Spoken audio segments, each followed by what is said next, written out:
Bonjour, je suis Vincent Rouquayrol, je suis hypnothérapeute et praticien en thérapie brève et créateur de la technique du drainage émotionnel. Et je vous invite ici dans mon cabinet à Delémont en Suisse pour vous parler de la notion du choix. Alors, cette notion du choix, c'est quelque chose d'extrêmement important parce que très souvent, les personnes que je rencontre ici au sein du cabinet me demandent quel est le bon choix, qu'est-ce qu'ils doivent faire est-ce qu'il y a un bon finalement et un mauvais choix. Alors déjà, dans ma position de thérapeute, ce n'est pas à moi de définir et de dire quel est le bon ou le mauvais choix pour la personne, mais plus à l'amener à se poser des questions. Et en plus de ça, au final, je ne crois jamais qu'il y a un bon et un mauvais choix. Et c'est souvent de cette manière-là que les choses se présentent dans notre esprit, tout simplement parce que déjà quand il y a un choix, il y a forcément un renoncement. S'il n'y a pas de renoncement, ce n'est pas un choix, c'est une évidence. Si par exemple on me propose de faire 10 ans de prison ou de devenir millionnaire, je ne vais pas hésiter très longtemps entre devenir millionnaire et faire 10 années de prison. C'est une évidence.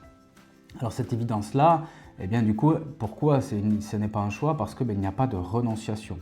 Donc dans la notion du choix, la première des choses extrêmement importantes à intégrer, c'est cette notion de renonciation. Il y a quelque chose que j'exclus de mon chemin de vie. Alors, ce mécanisme qui est donc la renonciation fait naître des formes de peur, qui est la peur du manque, la peur de passer à côté, la peur d'avoir manqué quelque chose, la peur de ne pas avoir pris justement le bon choix, parce que du coup, de cette peur se crée tout un tas de scénarios dans notre tête et ce scénario-là se dit, il y avait cette route A, il y avait cette route B, puis du coup j'ai pris la route A et en fait je pensais qu'elle était idéale et puis à la première épreuve, d'un seul coup je vais commencer à réfléchir, à me repositionner sur ce que j'aurais dû faire et quelle aurait été la route B. Alors le gros problème c'est que déjà on ne peut jamais revenir en arrière et en plus de ça, il y a toute une part de notre énergie qui est mangée, qui est utilisée à des fins inutiles puisqu'elle est constamment dans une forme de projection sur quelque chose qui n'existe pas et qui ne me sert pas dans mon quotidien. Et donc du coup m'empêche de continuer à avancer sur ma route A et du coup me donne moins d'énergie pour pouvoir continuer de l'avant et affronter justement les épreuves. Parce que de toutes les façons, si l'on regarde bien, que ce soit la route A ou la route B, dans les deux cas, il y aurait eu des trous, des épreuves, des complications.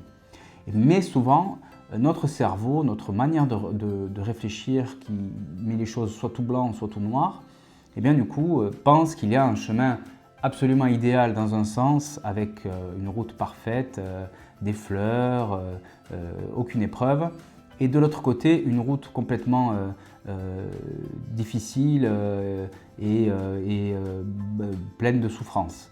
Alors que dans les deux cas, il y aura de la souffrance. Dans les deux cas, il va y avoir des épreuves. Mais c'est quelque part un moyen de notre cerveau, de la peur, donc d'entretenir tous ces éléments-là au travers du coup de tout un tas de scénarios qui sont de toutes les manières complètement illusoires.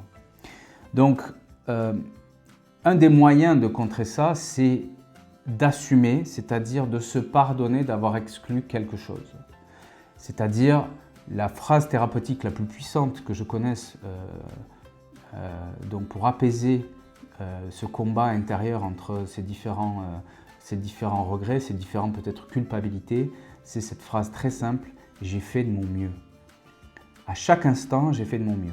Est-ce que c'était la meilleure chose qui me soit arrivée? Non.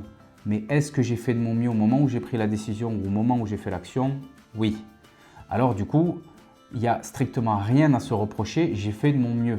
Le problème, c'est que tel un commentateur sportif, je vais analyser les choses après avoir pris la décision ou après avoir fait l'action et si le résultat n'est pas celui qui me convient ou ce n'est pas celui que j'ai espéré, du coup, dans ce cadre-là, il va y avoir tout un tas de projections mentales, de ruminations, etc., etc.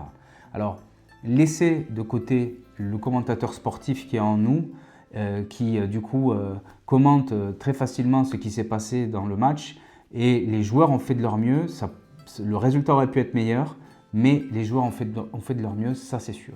Donc, laissons ce commentateur derrière nous. et simplement se pardonner d'avoir fait ce choix, c'est-à-dire d'avoir exclu une option possible dans ma vie.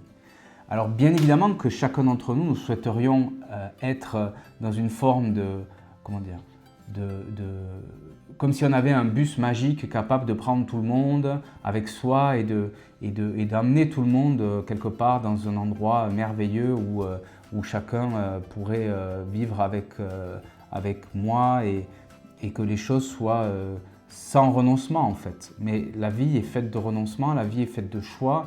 Je ne veux pas être à la fois globe-trotter et installé dans un travail fixe. Je ne peux pas à la fois être à Tokyo et être ici en Suisse. Je ne peux pas à la fois être marié et avoir tout un tas de conquêtes. Je ne peux pas à la fois avoir des enfants mais avoir toute la liberté d'un célibataire. Je ne peux pas.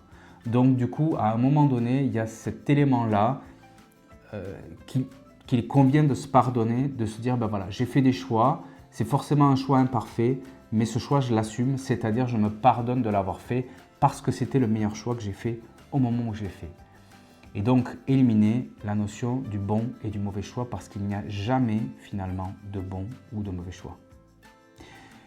Voilà, je vous souhaite une excellente journée. Si vous voulez connaître davantage sur ces réflexions, cette approche, cette méthodologie, je vous invite à cliquer sur le lien dans la description de la vidéo qui vous amènera donc sur mon livre et le fait de pouvoir donc vous procurer le drainage émotionnel. La vie est un jeu, donc par moyen postal avec mon partenaire d'édition.